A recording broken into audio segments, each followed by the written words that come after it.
Ke dalam tangan-Mu ku serahkan diriku, ya Tuhan penyelamatku.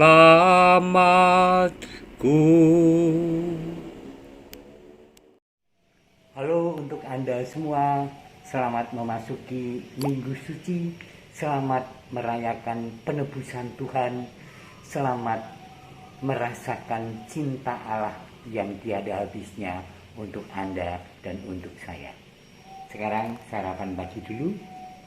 Saya akan nanti misa di Sidoarjo, Wonogiri. Yuk. Minggu Palma di Sidoarjo, Wonogiri. Tentu saja kapel masih kosong karena umat berkumpul untuk persiapan peraraan Kristus Raja Damai di lapangan sebelah sana itu. Dan para petugas sedang bersiap-siap untuk menjadi petugas altar. Halo semua, selamat memasuki Minggu Suci ya. Semuanya semangat, amin. Yerusalem, Yerusalem, lihatlah rajamu. Hosana, terpujilah Kristus Raja Mahajaya. Saudara-saudara yang dikasih Tuhan, yuk kita nyanyi yang lagu yang tadi yuk. Dikala Yesus disambut, tetapi sekarang mars ya.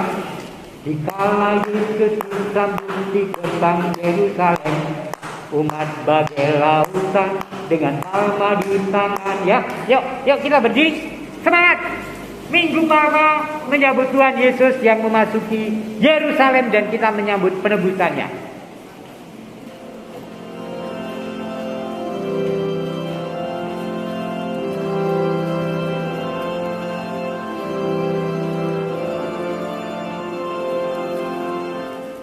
Dikala Yesus disambut di gerbang Yerusalem, umat bagai lautan dengan palma di tangan. Dikala Yesus disambut di gerbang Yerusalem, umat bagai lautan dengan palma di tangan. Gemuruh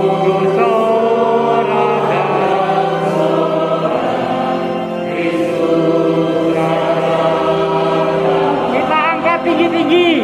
Yerusalem, Yerusalem, lihatlah kamu.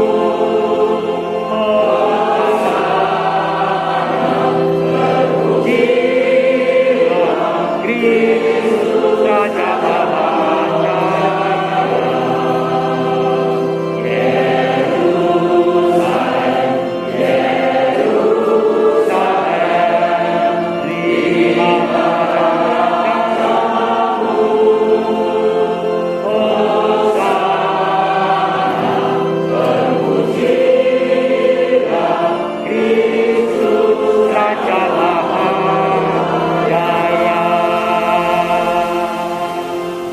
Silakan duduk. Saudari-saudara yang dikasihi Tuhan, ada yang mau bersaksi bahwa Anda adalah seorang pekerja keras. Onora atau wong darjo mengakui diri saya pekerja keras, Romo.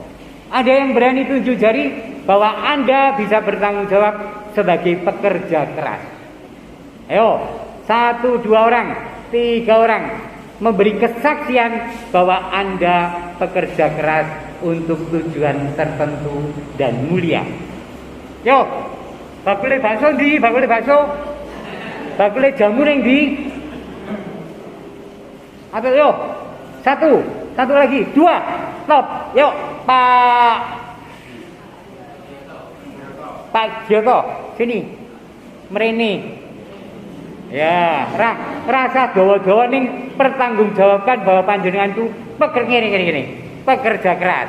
Oh. Yo, Pak Yoto yo. Sini. Naik. Kene. Ah, cerita wis dadi Romo. Ya, dadi Romo. Panjenengan pekerja keras. Ya. Nama saya Agustinus Dioto, asli juga Sidoarjo. Oke. Kami berani untuk menunjukkan saya bekerja keras karena juga dari awalnya dari keluarga yang petani dan juga tinggal di desa, maka saya harus bekerja keras mulai dari awal. Setelah saya 3 tahun ditinggal oleh ayah saya ikut dari wajah nenek, sehingga dalam ikut nenek juga saya mengalami beberapa tempaan dari nenek-nenek itu, sehingga saya dilatih untuk bekerja. Sebelum berangkat sekolah dulu kita harus mencari rumput sampai sekarang, Romo. Ya, sampai sekarang. Kemudian setelah itu melanjutkan sekolah yang dulu karena juga keluarga tidak punya. Saya ikut nenek dan juga ikut bule. Sekolah saya di SMP Persiapan Negeri 2 di Semarang. Dulu sebetulnya saya supaya sekolah di SMP Suroloyo karena saya tidak berani karena pengetahuan dulu SPP-nya mahal, tidak kuat membayar. Maka saya sekolah di SMP 2 Ungaran sampai selesai dan saya dibaptis di sana. Setelah itu saya melanjutkan sekolah selanjutnya di SPG, saya mendapatkan di SPG Don Bosco. Tetapi karena saya tidak bisa seni, nyanyi dan juga alat musik tidak dapat, saya mengundurkan diri dari Don Bosco kembali ke SPG Wonogiri, tidak dites tetapi langsung bisa masuk. Sehingga di SPG Wonogiri saya lulus, saya kembali ke Ungaran lagi dan juga saya dibaptis oleh Romo Semit pada waktu dulu. Kemudian saya menjadi guru selama 42 tahun. Dan pada waktu dulu itu memang keadaannya demikian, bekerjanya ya jadi guru. Saya tidak meninggalkan pekerjaan yang berat karena petani. Jadi pegawai negeri juga petani, pagi sudah ke ladang, ke sawah, jam 7 sudah siap di sekolah. Akhirnya sampai pensiun, sekarang ini harusnya saya istirahat, tetapi saya masih bekerja sebagai petani, Romo. Pertanyaan terakhir, Pak. Ya. Gue ngopo nyambut gawe rekoso? Satu, karena kami manusia aja masih membutuhkan kebutuhan, yaitu untuk sosial, untuk menemani anak cucu dan juga untuk meluhurkan Tuhan. Karena kalau saya tidak punya uang, misalnya di desa ayo ngindaki wong loro ndak punya uang sudah di orang. Ayo rakyat ndak punya uang. Kowe wingi aku loro ora mbok pilih. Itu begini, Romo. Sampeyan yang klope karena jauh dan alamnya belum tahu, teman-teman tidak ada yang mengajak kami. Ini tapi saya tetap mendoakan kepada Romo. Buktinya saya harus mendoakan keluarga dan leluhur sesuci, termasuk Romo sudah ada catatan di bawah. Woi, keren toh. Nuwun Pak Yoto. Pak Gus, mrene.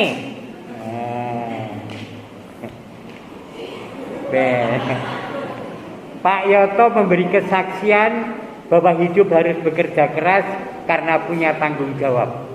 Dan dia konsisten sejak kecil sampai masa pensiunnya, terus mengerjakan sesuatu. Yuk Pak Gus, monggo. Kene wae men disorot ya. Terima kasih. Untuk kesempatan pertama saya memberikan kesaksian ini bukan untuk tujuan saya menunjukkan diri saya, bukan. Jadi sama sekali tidak ada maksud untuk pamer dengan apa yang saya lakukan. Yang jelas saya adalah seorang guru yang Katolik. Maka menjadi sebuah kesedihan yang luar biasa ketika melihat anak-anak sama sekali tidak ada yang berdamping. Anak-anak di sekolah sama sekali seperti domba yang tidak ada gembalanya. Mereka bingung mau belajar apa, dan keprihatinan juga. Ternyata pemahaman iman saudara-saudara saya juga masih sangat jauh dari yang diajarkan oleh gereja. Maka untuk itu saya menyediakan diri dan syukur bahwa saya hari ini sampai hari ini mengajar di 6 sekolah. Ini sebuah hal yang bagi saya sangat membahagiakan. Tetapi juga sedih ketika melihat anak-anak yang sudah dibegitukan tetapi masuk saja malas-malasan.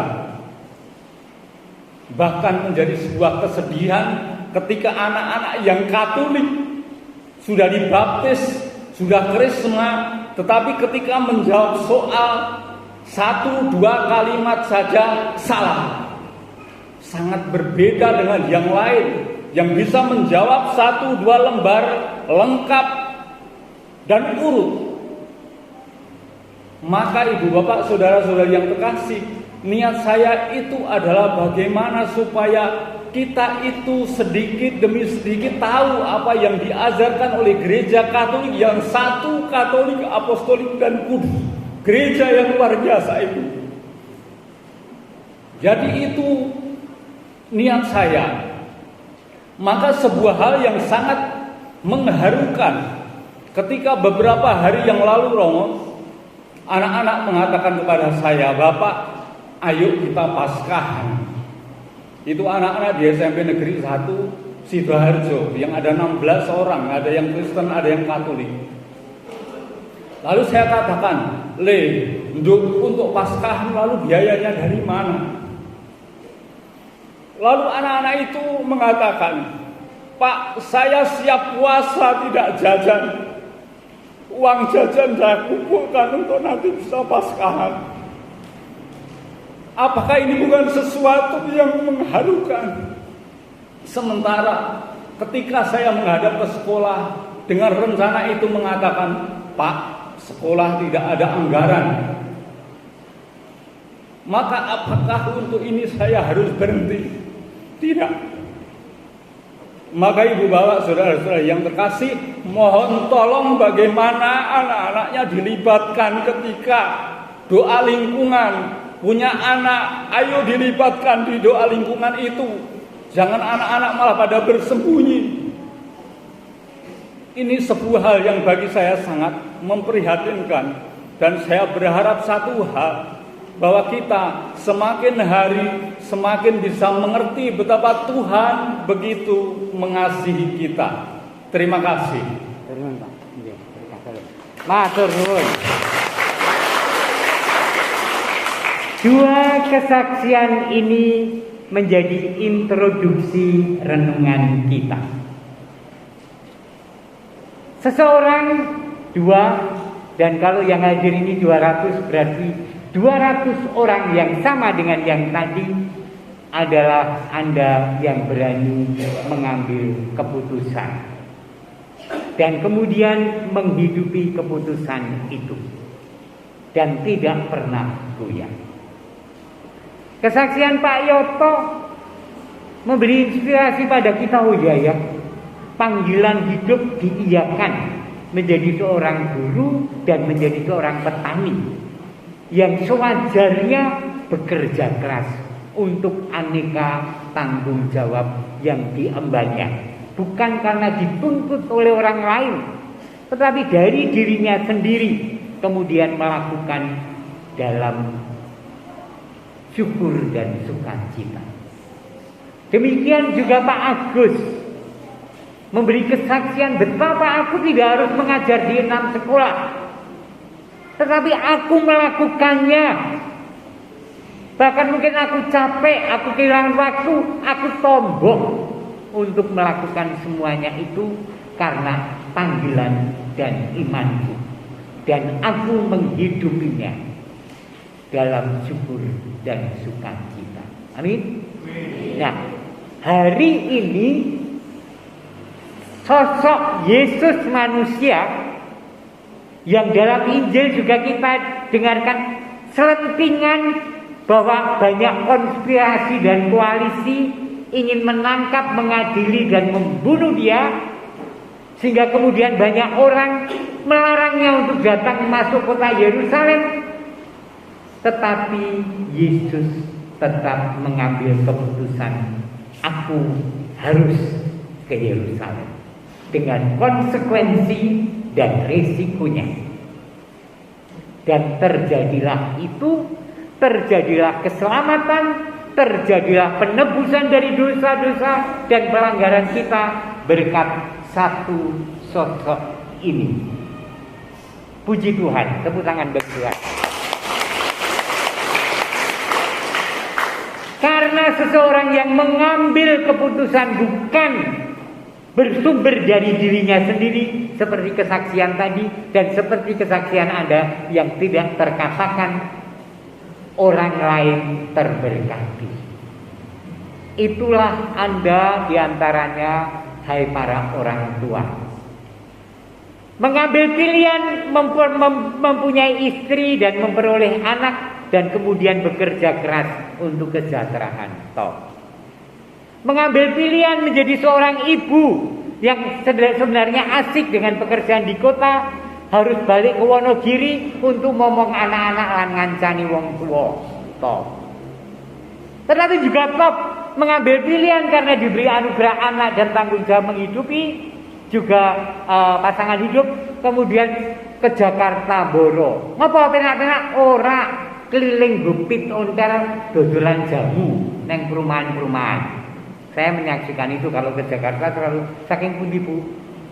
Sukoharjo, Wonogiri, muter, atau Solo pertama-tama gitu kan? Solo pundi Bu? Wonogiri. Hebat, atau jual bakso, atau pekerjaan apapun. Saya pernah bercerita kepada Anda, saya ke Jakarta. Dari stasiun saya naik taksi. Jebule sing nyopir ki wong Wonogiri. Mulai arep ning stasiun numpak taksi meneh Wonogiri meneh. Jadi memang orang Wonogiri ini pekerja keras. Syukurilah itu bahwa Anda menghidupi komitmen dan tanggung jawab, bukan bersumber pada diri sendiri supaya hidupku menjadi berkah seluas apapun. Mungkin hanya cukup untuk keluarga, mungkin berkatnya untuk banyak orang, mungkin untuk aneka hal, untuk kemuliaan Tuhan. Amin. Mantap pilihan Anda, keputusan Anda, dan bertekunlah. Demikian juga anak-anakku, hai para pelajar dan mahasiswa. Ketika Anda nyatanya sekolah di satu sekolah, itu adalah pilihan. Walaupun mungkin yang memilihkan orang tua, tetapi kan Anda melakukannya dan setuju. Maka bertanggung jawablah pada pilihan ini. Berikanlah yang terbaik dalam kehidupan kita, dan mudah-mudahan menjadi berkat keselamatan bagi sesama. Itulah Tuhan Yesus yang mengambil keputusan masuk Yerusalem untuk mengalami derita, wafat, dan bangkit. Amin.